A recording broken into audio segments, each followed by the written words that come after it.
Bonjour à tous, madame, messieurs. Le financement fait l'honneur des résultats. On doit également vous dire aujourd'hui que la cogitation sur la déréglementation climatique fera aussi l'honneur de la solution durable en la matière. Nous allons parler de cette question tout de suite avec deux invités. Madame Jeannette Bosengezi, la coordonnatrice à Logos Premier, l'ONG qui fait parler d'elle dans la commune de Kitambo, une des communes écologiques de la capitale de la République démocratique du Congo, Kinshasa.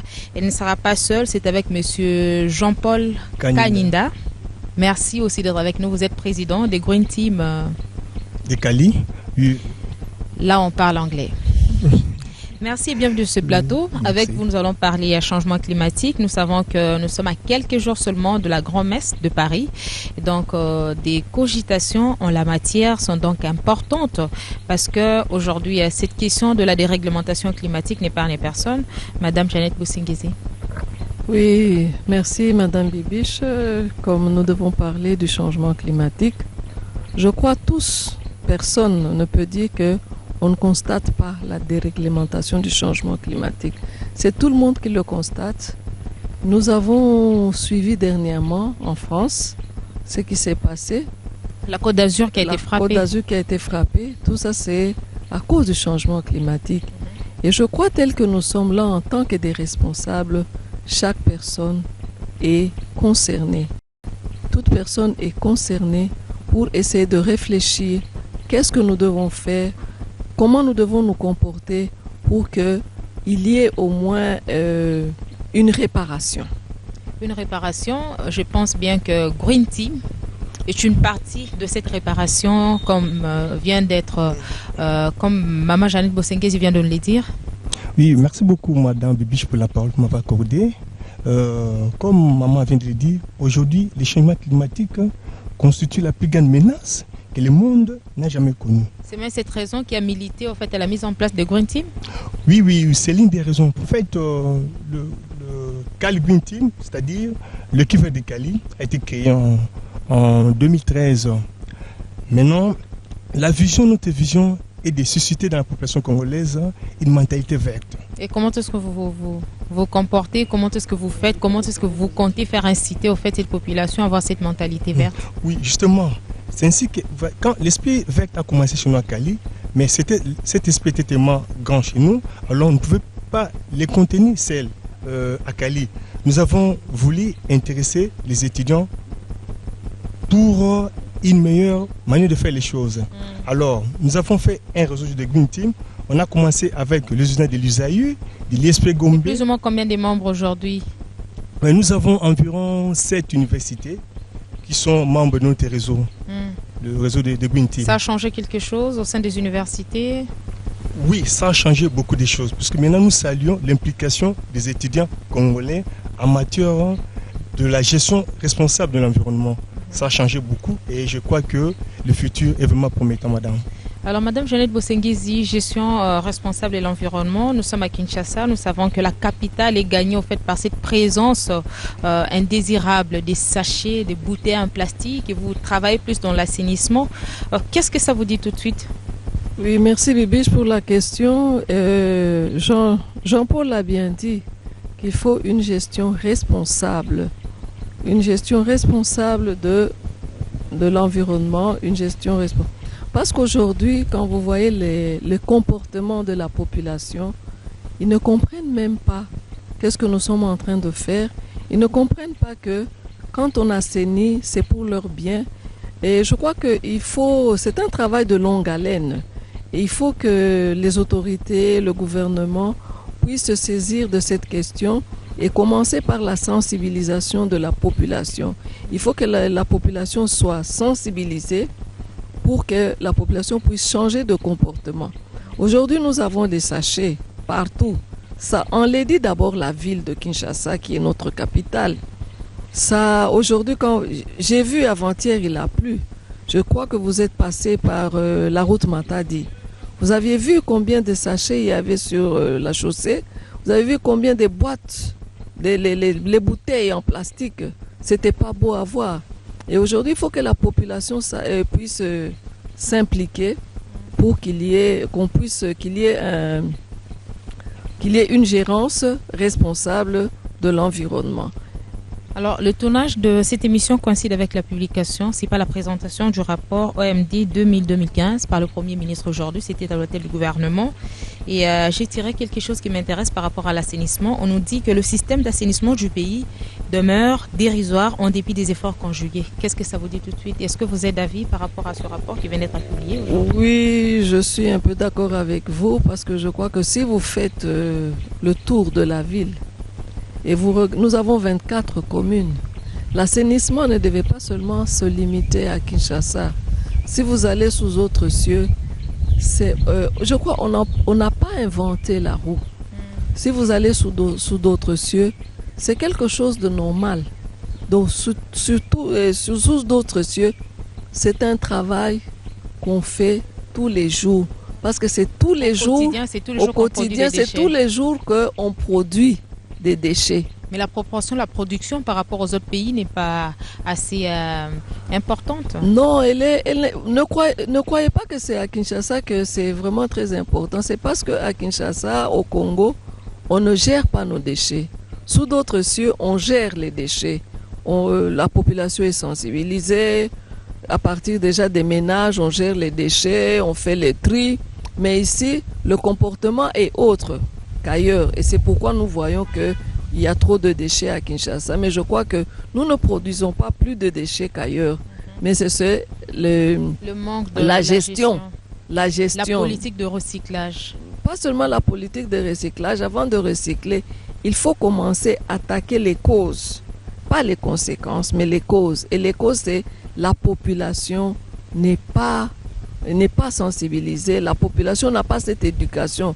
L'éducation pour l'impact environnemental. Donc il faut que la population soit éduquée, il faut que la population soit sensibilisée pour changer de comportement et il faut aussi que l'autorité puisse prendre ses responsabilités en essayant de... Il faut des sanctions, mais sans sanctions. Souvent, nous, on nous retroque. Sévère et très sévère. Souvent, on nous retroque, on nous dit Yondo Kobongisamboko. Alors, nous parlons de la population Jean-Paul Kaninda, président de Green Team Kali. Et vous dites que vous êtes là aussi pour inciter la population quinoise et congolaise en général à avoir de la mentalité verte. Et selon des études menées, selon des études faites, la plupart des déchets produits par les Quinois sont souvent déversés dans des décharges, pas seulement dans des décharges publiques, mais aussi des rivières qui sont tout de suite transformées en décharges publiques, en dépotoirs. Qu'est-ce que ça vous dit? Qu'est-ce que ça vous fait, vous qui luttez au fait pour l'implication de tous afin de soulever cette mentalité verte? Oui, madame, donc, je veux d'abord faire quelque chose. Je suis le président de l'équipe de Cali qu'on appelle Cali Green Team et puis les coordonnateurs des réseaux Green Team. Oui, pour répondre à votre question, vous savez, les grands problèmes aujourd'hui dans les chefs de notre population, c'est l'implication. En fait, la gestion de l'environnement est une responsabilité à tous.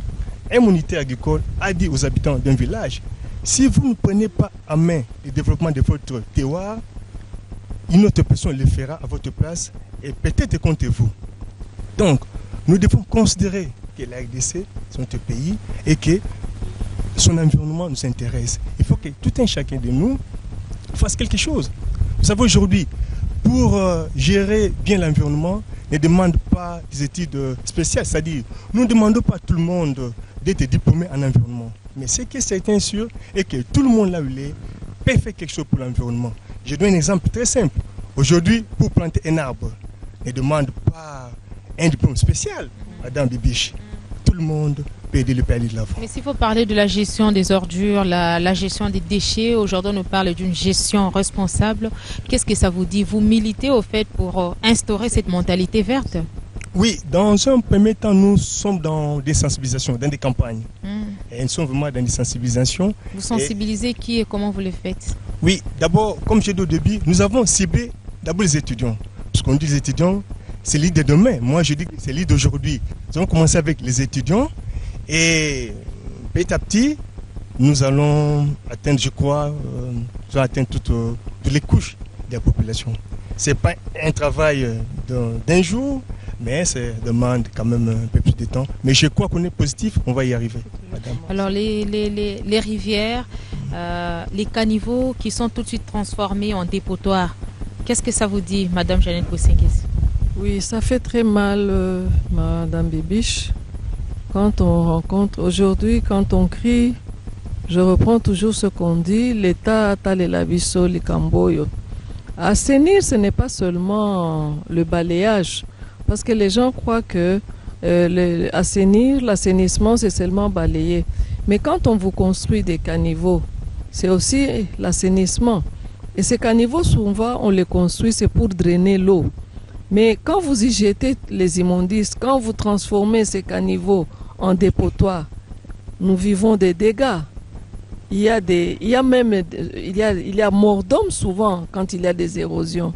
Et je ne sais pas si la population congolaise est consciente que quand je jette dans le caniveau, après demain, qu'est-ce que je fais à mon voisin pour mon pays?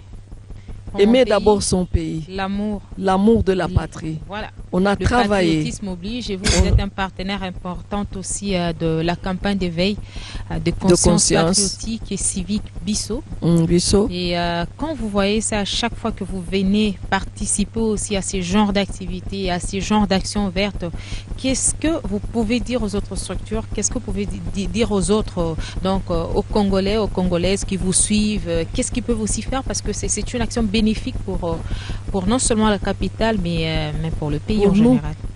D'abord pour nous. Pour nous d'abord, parce que la capitale, il n'y a pas de capitale sans population. C'est pour la population.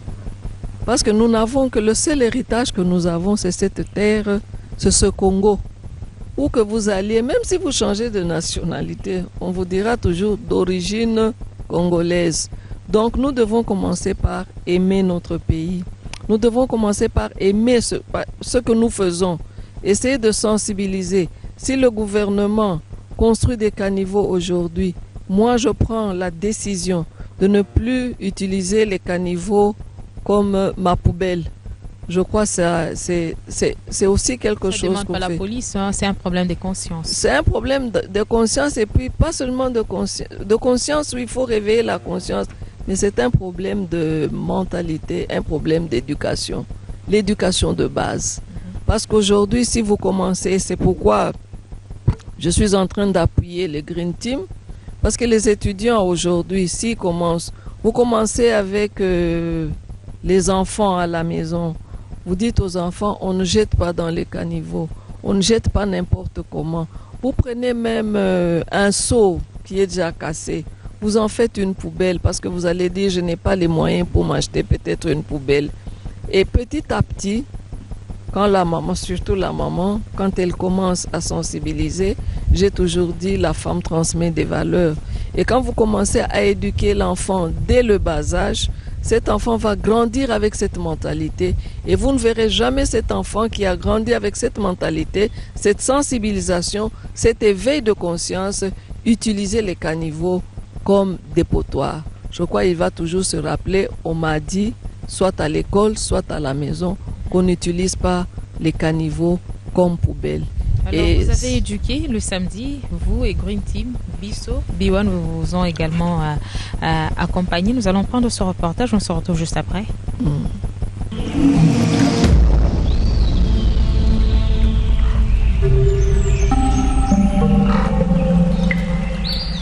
Changement climatique, tout le monde regarde tout le monde et tout le monde compte sur tout le monde.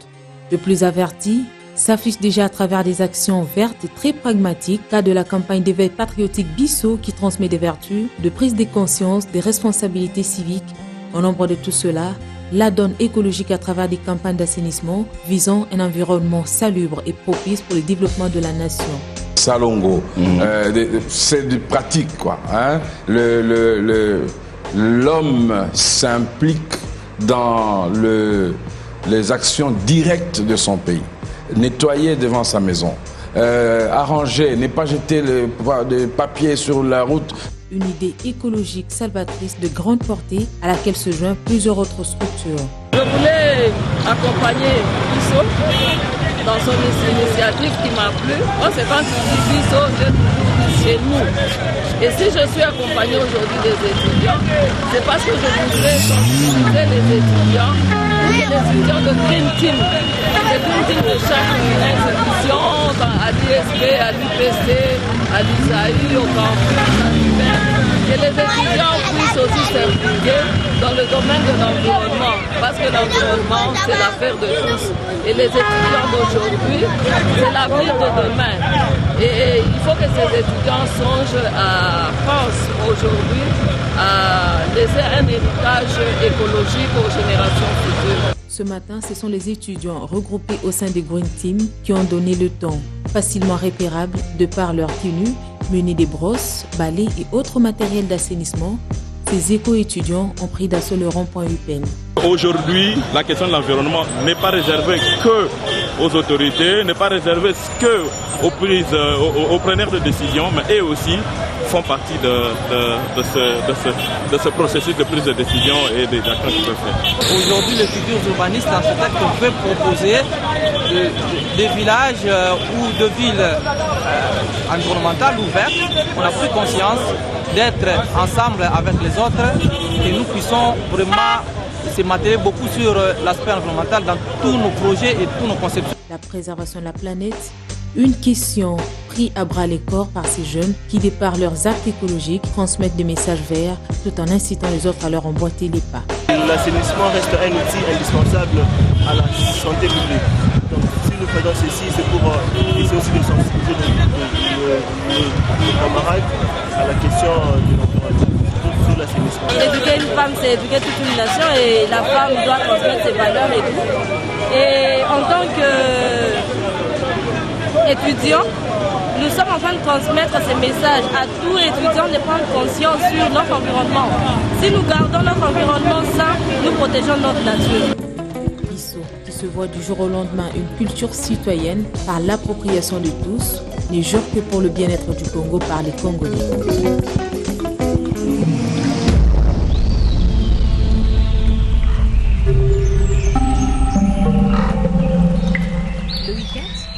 À l'UPEN, Green Team, vous êtes déployé à fond, on vous a vu avec des balais et tout ça pour véhiculer non seulement le message vert, mais aussi le message Bissau aussi. Oui, Bissau aussi. Exactement, parce que Bissau était là, Bissau c'est aussi un partenaire, Bissau a aussi à cœur cette question environnementale et puis voilà. Oui, je veux d'abord saluer l'apport combien grand que Bissau Nabisso a apporté les samedis. C'est vraiment un geste louable. C'est vraiment une émission, je peux dire, qui contribue au développement progrès de la RDC. Oui, les samedis, nous étions à l'UPN avec l'objectif de sensibiliser, de montrer à nos compatriotes que nous sommes au centre au fait, des intérêts. Nous sommes au centre de la protection de notre environnement. Nous, on a commencé et je pense que dans les jours à venir, il y aura toujours des séries des activités comme celle-là qui vont s'en suivre. Alors dites-nous, pourquoi est-ce que vous avez choisi le rond-point UPEN? Bon, nous avons choisi le rond-point UPEN parce qu'on a voulu commencer par là et je crois que prochainement nous irons ailleurs. On a commencé par l'UPEN parce que je crois que vous voyez que il y a l'institut pédagogique et on voulait aussi sensibiliser les étudiants et surtout qu'à l'UPEN c'est dans la commune de Ngalema et en Ngalema jusque-là il n'y a pas cette activité aussi. Non, même il n'y a pas des ONG qui viennent travailler. Mais pourquoi est-ce qu'il n'y a pas? Ça s'est justifié par quoi? Ça ne dépend pas de nous, ça dépend du gouvernement, ça dépend de l'autorité. Mais on a choisi UPEN en Ngalema parce que c'est vraiment, quand vous faites un tour là-bas, c'est trop sale. Et on s'est dit que la théorie, nous passons par la pratique. Vous passez par la pratique. Êtes-vous d'accord avec la méthode d'évacuation des ordures ménagères, Madame Jeannette Bosengheze? Oui, je suis d'accord avec ça, mais il faut commencer surtout par sensibiliser. Ça, c'est un point très important. Il faut commencer toujours par sensibiliser parce que sous d'autres cieux, je vais le dire, nous avons l'obligation tout le monde, toute personne a l'obligation de gérer ces déchets. Mais il faut commencer aujourd'hui, si nous voulons, vous avez parlé au début du recyclage. Mais comment on peut faire le recyclage quand on mélange tout? On met tout, et les déchets ménagers, et les déchets industriels, et les déchets des hôpitaux, on mélange le tout. Comment est-ce qu'on peut faire le recyclage? Je crois qu'il faut commencer bien sûr par l'évacuation, mais aussi commencer à sensibiliser la population. On va commencer par le tri, par le tri, dans les ménages. Le tri dans les ménages, à partir des ménages. Et là, ça pourra être facile pour ceux qui travaillent dans le recyclage, parce qu'on sait que ici c'est les sachets, ici c'est les plastiques, là c'est les biodégradables pour faire du compost, et je crois qu'on peut rendre la tâche plus facile à ceux qui sont dans ce domaine-là. Green Team, c'est la première fois de travailler avec Bissau. Et qu'est-ce qui vous a marqué? Est-ce que ça vous a intéressé? Vous accepterez au fait de continuer à travailler en partenariat avec Bissau dans le domaine de l'assainissement? Il n'y a pas que l'assainissement, il y a par exemple les domaines culturels, politiques et autres. Oui, tout à fait, madame. Vous savez, j'étais surpris, très content quand on m'a dit que Bissau allait nous accompagner à l'UPN. J'ai vraiment aimé ça. J'ai dit, oh, en fait, ils ne sont pas nombreux. Ils me sont pareils. Donc, nous sommes à votre disposition. À chaque fois que Bissau va nous inviter, nous ne manquerons pas de venir partager nos réflexions et nos activités, ainsi que tout ce que nous Vous travaillez dans le domaine de l'assainissement, vous êtes jeune. Quel message vert lancer aux jeunes par rapport à cette optique pour bien entendu rendre salubre notre capitale? Oui, madame. Vous savez, la terre n'a pas besoin de nous. Mais c'est nous qui avons besoin de la terre, qui est notre mère nourricière. C'était la première fois, la première sortie avec Bissau. Est-ce que vous acceptez de continuer à travailler dans ce sens-là ou vous allez opter pour autre chose? Oui, madame, nous allons accepter de travailler avec vous. D'ailleurs, en passant, je remercie encore une fois de plus l'initiative de Bissau, son excellence l'ambassadeur de Bissau. De Bissau. Son Excellence, Monsieur l'ambassadeur Mutamba, qui nous a beaucoup assisté, même financièrement, j'allais dire. Donc, nous sommes à votre disposition. Nous ne manquerons pas. Chaque fois qu'il y a une invitation, nous serons là. Tous les réseaux de Green Team. Une campagne multidimensionnelle. Il n'y a pas que l'assainissement, il y a la culture, il y a la politique, il y a tout, et même l'histoire du pays, parce que il faudra aussi informer à cette jeune population aujourd'hui, lui parler de l'histoire du pays, et toutes les différentes périodes, étapes qui ont marqué l'histoire du pays. Et aujourd'hui, comme c'est la déréglementation climatique, il y a Bissau aussi qui s'investit. Vous travaillez, vous Green Team, et vous êtes ici à Kinshasa. Est-ce que vous avez également l'ambition d'aller aussi au-delà, donc c'est-à-dire implanter aussi d'autres points focaux à travers le pays? Oui, tout à fait, Madame Bibiche. On a commencé à Kinshasa et demain après-demain, nous serons dans d'autres provinces. Comme j'ai dit, il faut que le message passe d'abord aux étudiants et les autres pourront vraiment bénéficier. Nous allons partir. Je suis confiant. Madame Jeannette Bosenghezi. Merci Bibiche, vous m'aviez vu accompagner les étudiants de Green Team parce que moi l'environnement c'est ma passion. Partout où on m'invite pour l'environnement, ce qui concerne l'environnement, je n'hésite pas. C'est pas la première fois que je sois avec Bissau. Dès qu'on a lancé Bissau, j'étais là. Et très ponctuel, vous êtes toujours matinal. Oui, parce que je me dis, ponctuel, il faut que tout le monde soit ponctuel pour que le pays puisse marcher. La maman transmet ses vertus et vous... Ses vertus, la maman transmet ses valeurs et la femme, elle transmet, c'est une éducatrice et elle influence aussi son environnement. La campagne Bissau transmet ses valeurs écologiques. Écologiques, culturelles. Transmet aussi ses valeurs écologiques. Donc c'est un mariage écolo. Un mariage bien, un mariage réussi. C'est bien, alors nous allons prendre affaire à suivre. Et il est temps pour nous terminer. Il ne nous reste plus que 3 minutes pour terminer.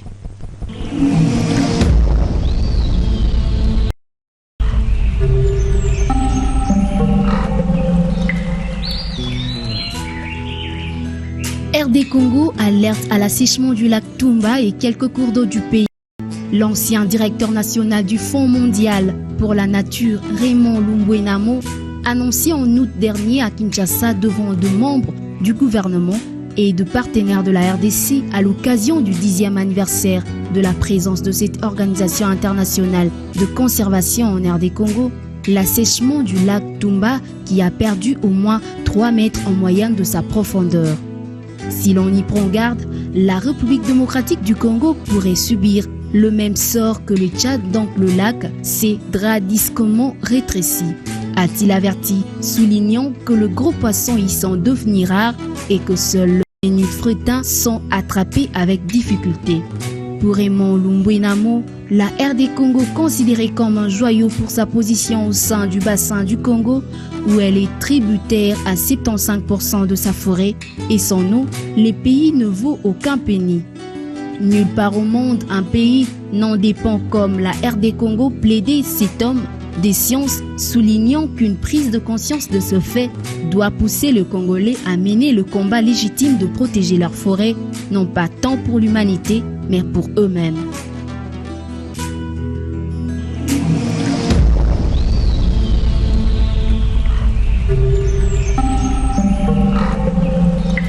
Alors, nous sommes à quelques semaines seulement de la Grand-Messe de Paris. Vous travaillez dans le domaine de l'assainissement et certainement que vous allez participer à ces discussions internationales qui visent aujourd'hui la réduction du gaz à effet de serre. Et avec quel message aujourd'hui vous travaillez déjà en RDC? Quels sont les problèmes que vous constatez? Quel est le message que vous allez partager avec les autres nations? Merci pour la question, mais je crois que la RDC doit participer activement dans cette messe-là. C'est-à-dire quoi activement? C'est une forte délégation ou c'est quoi? Oui, non, parce que nous sommes le deuxième pays du monde, non? Donc avec notre forêt, nous devons, c'est quoi, c'est 15 000 km². Nous devons être là parce que les décisions qui vont se prendre, c'est pour notre pays. C'est nous, si nous les Congolais, nous ne sommes pas informés, si nous les Congolais, nous ne sommes pas sensibilisés, nous sommes là, nous donnons, je veux dire, nous donnons vie parce qu'avec les Congolais sensibilisés, nous allons protéger, nous allons éviter des catastrophes naturelles. Le profil des techniciens aussi doit compter. Vous dites? Le profil des techniciens aussi doit compter. Espérons qu'on va tenir compte de ça et on va y amener vraiment des techniciens qui vont, quand ils vont revenir, ils vont faire la restitution et essayer de sensibiliser, aller même dans les fonds du pays pour en parler, qu'est-ce que c'est COP21, afin qu'il y ait un impact et qu'il y ait un résultat. Parce que ceux qui sont au village, vous parlez de COP21, ils ne savent même pas ce que c'est COP21. Mais s'il n'y a personne, si les techniciens ne sont pas là, ils ne sont pas là pour aller expliquer qu'est-ce que c'est COP21, eh bien, chez moi au village, on peut se mettre à couper tous les arbres, à faire n'importe quoi, et pourtant nous sommes en train de protéger toute une planète avec nos forêts. Alors Jean-Paul Kaninda, Green Team face à Paris, avec quel message? Oui, madame, d'abord je me dis ceci. Devant la réalité climatique, le pays riche et le pays émergent n'ont pas le même langage. D'un côté, il y a les intérêts économiques qui priment, et de l'autre, c'est le climat qu'il faut sauver. Toujours, le développement s'impose. Oui, madame. Mais nous, la RDC, nous sommes africains. Puisque en matière des effets du changement climatique, l'Afrique est la première en pâtir. Mais le fait que l'Afrique n'a pas vraiment pollué la nature. Les responsabilités ne sont pas les mêmes. Oui. Alors, nous allons à Paris pour faire un effort, avoir un accord inclusif sur le changement climatique. En fait, il faut que le pays arrive à signer un accord qui puisse réduire les émissions de carbone. Donc, c'est ça notre plaidoyer. Donc, nous sommes en train de faire ce plaidoyer-là, afin qu'un tel accord puisse voir le jour. Puisque nous avons cet accord-là, et nous pouvons crier victoire. Les choses iront mieux. Alors, sinon, Bissot et Grand Vert vous disent merci d'avoir participé à cette émission. Merci beaucoup, Bibiche. Merci beaucoup, Madame Bibiche. Merci à vous. C'est un de vous remercier.